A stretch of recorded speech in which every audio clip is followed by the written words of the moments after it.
Welcome to The Explainer. Today we're diving into one of humanity's biggest questions by looking at a single, super detailed vision of the afterlife, one that comes directly from the Christian Bible. So, let's get into it. For thousands of years, this question has fascinated pretty much everyone. Thinkers, artists, you, me. At some point, we've all wondered. And yeah, there are countless answers out there. But today, we're going to focus on one very specific and intricate vision of what might be waiting for us. Okay, so let's start our journey by looking at the destination itself. And I want you to try and forget the usual pop culture image of, fluffy clouds and angels playing harps.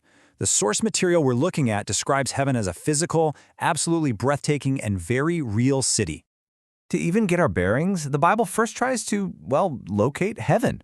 Drawing from an account by the Apostle Paul, it talks about a third heaven. So what does that mean? Well, the first heaven is just our atmosphere, where birds fly. The second heaven is the cosmos, the sun, moon, and all the stars. And the third? That's a realm completely beyond our known universe, and it's described as the actual dwelling place of God. Now this is the key description that forms the foundation of this entire vision. It's from the Bible's book of Revelation, and it uses materials and comparisons that really stretch our imagination. It's describing a place of just otherworldly beauty and light. The details of this city's architecture are just wow. We're talking about walls made of jasper and streets paved with gold that's so pure it's completely transparent like glass. And get this, there are 12 gates, and each one is carved from a single enormous pearl. There's no sun, because the city is lit by the glory of God itself. Just try to imagine that kind of brilliance. But this incredible physical city is actually only half the picture. To really understand this vision, we need to dig into a really crucial distinction in the language the Bible uses. So the source material asks this very important question. And we often use these terms like they mean the exact same thing in everyday conversation. But they're presented here as two very distinct, though deeply connected ideas. And this breakdown just makes it so clear.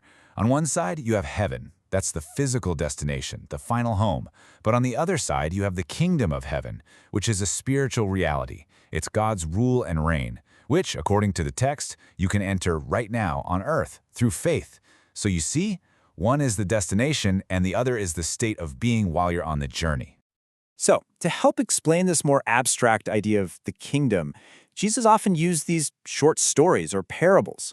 They're basically little analogies, and they were designed to show what this spiritual reality is actually like in practical, everyday terms.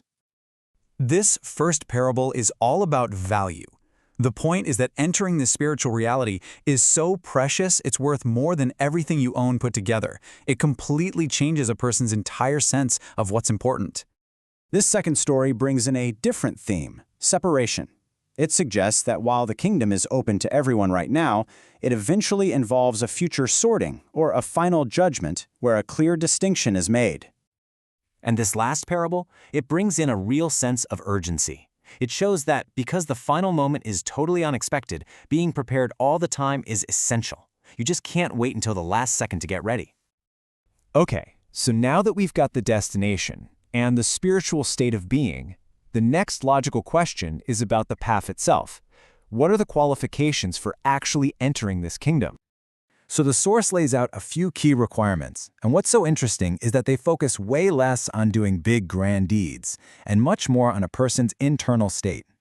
It talks about things like repentance, which is just turning away from a self-centered life, humility or being poor in spirit, and having a simple, sincere, almost childlike trust in God.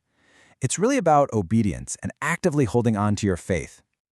But ultimately, according to the text, all of these qualifications really center on this one single statement from Jesus. He's presented as the exclusive path to the kingdom and, in the end, heaven. This is pretty much the bedrock of the entire entry requirement. All right, let's finally put all the pieces together and look at the actual sequence of events. According to the source material, what is the journey actually like for a believer after their life here on earth ends? This timeline clears up a pretty common point of confusion. It shows that it's a multi-stage journey.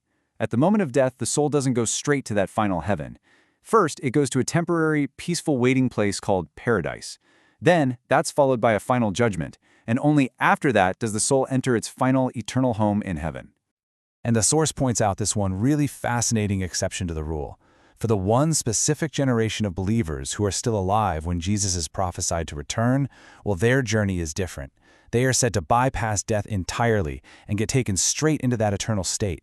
So we've gone from a physical city made of gold and jewels to a spiritual kingdom that you enter through humility and faith. And it all brings us to a final thought to chew on. If the destination is described with such certainty, what does that imply about how the journey itself is supposed to be lived?